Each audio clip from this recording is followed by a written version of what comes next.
আসসালামু আলাইকুম, কেমন আছেন সবাই? আশা করি আপনারা সবাই ভালো আছেন। আল্লাহর রহমতে আমিও ভালো আছি। কুকিং রেসিপিতে আপনাদের সবাইকে স্বাগতম। আজকের ভিডিওটা একটু অন্যরকম, কারণ আজকে আমি আপনাদের সঙ্গে শেয়ার করতে যাচ্ছি ঘরে থাকা মুড়ি ও কিছুটা চাল ভাজা দিয়ে মতিচুরের লাড্ডু। এটা বানাতে যেমন সহজ, খেতেও ভীষণ মজাদার।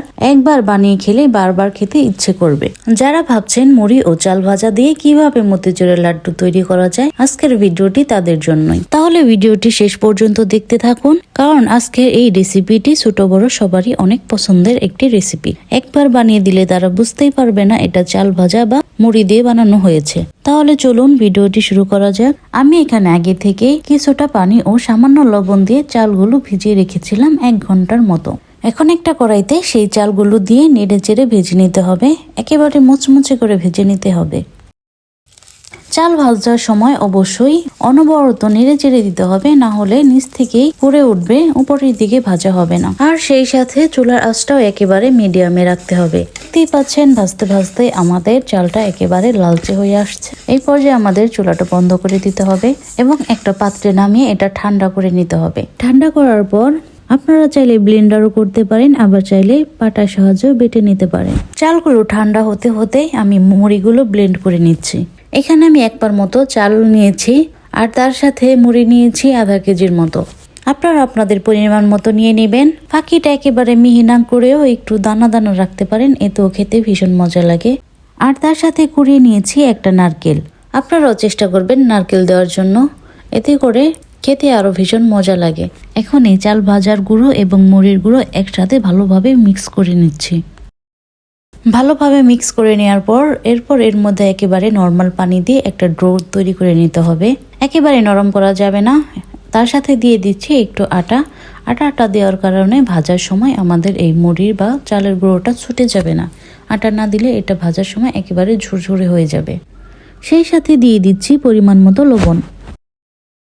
এখন ভালোভাবে চেপে চেপে একটা পারফেক্ট ডো তৈরি করে নিচ্ছি। একেবারে অনেক পানি দিয়ে ডোটা বানাতে যাবেন না, এতে করে একেবারে নরম হয়ে যাবে। একটু একটু করে পানি দিয়ে ডোটা তৈরি করে নিতে হবে। এই ডোটা দিয়ে আমাদের একটা মুচমুচে বড়ার মতো ভেজে নিতে হবে। বেশি পানি দিলে সেই মুচমুচে ভাজাটা হবে না। ডোটা তৈরি করে নেওয়ার পর চাইলে কিছুক্ষণ সময় রেস্টের জন্য রেখেও দিতে পারেন।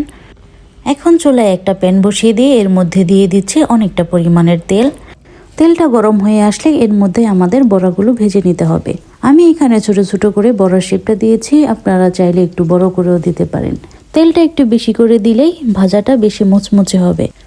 আর তেলের পরিমাণটা যদি কম দেন তাহলে শুধু সেদ্ধ হবে, মুচমুচে ভাজা হবে না। এতে করে মতিচুরের লাড্ডুটা খেতে স্বাদ বা মজা লাগবে না। প্যানে যতগুলো আটে আমি সবগুলোই দিয়ে দিব, কারণ একটা একটা করে ভাজতে অনেক সময় লেগে যাবে। আর ভাজার সময় খেয়াল রাখতে হবে নিচের দিকটা যেন একেবারে পুড়ে না যায়। হালকা একটু হলুদ বর্ণ করে ভেজে নিলেই হবে। আর এইভাবে ভাজার জন্য চুলার আঁচটা একেবারেই মিডিয়াম টু লো থাকতে হবে, না হলে শুধু নিচ থেকে পুড়ে উঠবে, ভিতরের অংশটা ভাজা হবে না। যে কোনো কিছুই ভাজার সময় অবশ্যই চুলার আঁচটা মিডিয়াম টু লোতে রাখবেন অথবা হালকা মিডিয়ামে রাখবেন। এতে করে সব ধরনের ভাজাই একেবারে পারফেক্ট এবং দেখতে অনেক সুন্দর লাগবে, কখনোই পুড়ে যাবে না। বড়ার যখন এক পাশ ভালোভাবে এবং সুন্দরভাবে ভাজা হয়ে যাবে তখন উল্টে অপর পাশটা ঠিক এইভাবেই ভেজে নেব।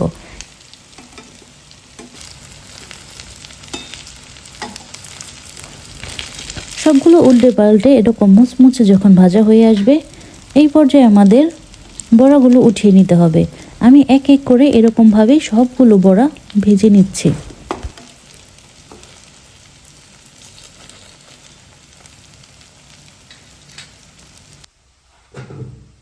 সবগুলো ভাজা হয়ে গেছে। এখন আমি এগুলো ঠান্ডা করে আবার ব্লেন্ড করে নেব। ব্লেন্ড করার সময় অবশ্যই পানি ব্যবহার করা যাবে না, একেবারে ঝুরঝুরে করে ব্লেন্ড করে নিতে হবে।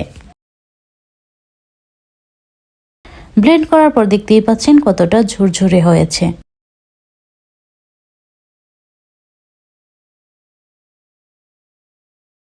এখানে আমি একটা কড়াই গরম করে এর মধ্যে দিয়ে দিচ্ছি 1 কেজি পরিমাণের গুড়। এখানে আমি রসালো গুড়টাই ব্যবহার করেছি। পাটা গুড়টা ব্যবহার করতে গেলে অনেকটা সময়ের প্রয়োজন। এমনিতে এই রেসিপিটা করতে অনেকটা সময় লাগে। এখন চুলার আঁচটা মিডিয়ামে রেখে বেশ কিছুক্ষণ সময় নিয়ে আমাদের এই গুড়টা জাল করে নিতে হবে। অবশ্যই নেড়ে চেড়ে দিতে হবে, না হলে নিচ থেকে লেগে পড়বে।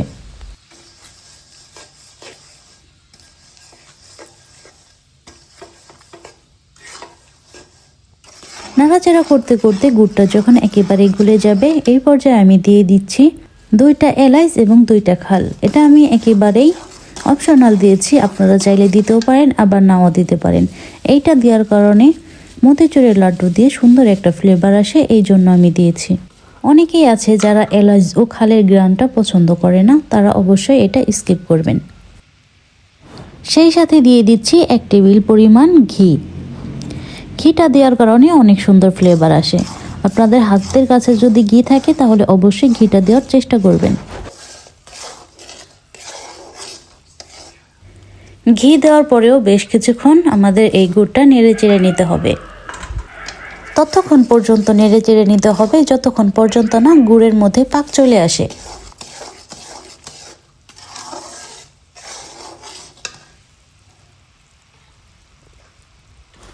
এখন দিয়ে দিচ্ছি সামান্য পরিমাণের লবণ। লবণ আমি আগেও ব্যবহার করেছি, এর জন্য এখানে পরিমাণ মতোই দিয়ে দিচ্ছি। আপনারাও চেখে চুখে তারপরে লবণ দিবেন।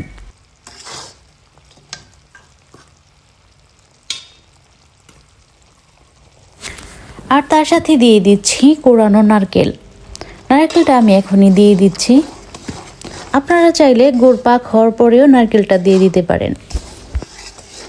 নারকেল তো সবভাবেই খাওয়া যায়, কাঁচাও খাওয়া যায় আবার রান্না করে খাওয়া যায়। আমি এখানে আগেই দিয়েছি যাতে গুড়ের সাথে ভালোভাবে নারকেলটা মিশে যায়।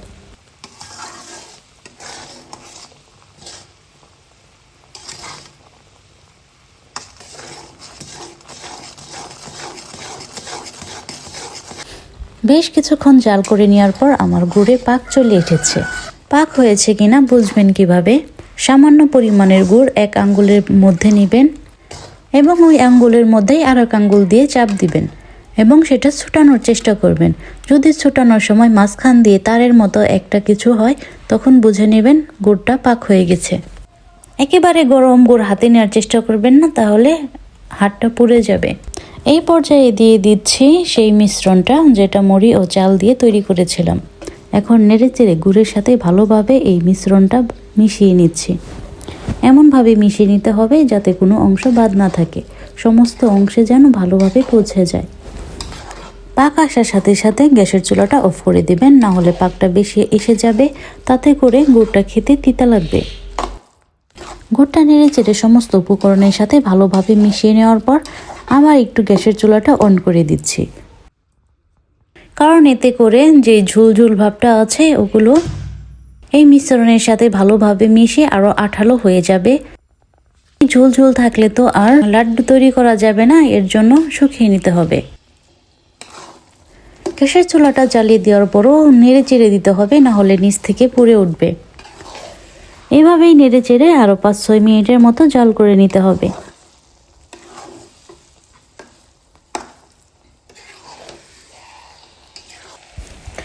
বেশ কিছুক্ষণ জাল করে নেওয়ার পর দেখতেই পাচ্ছেন ঝোলটা শুকিয়ে কি সুন্দর আঠালো হয়ে এসেছে।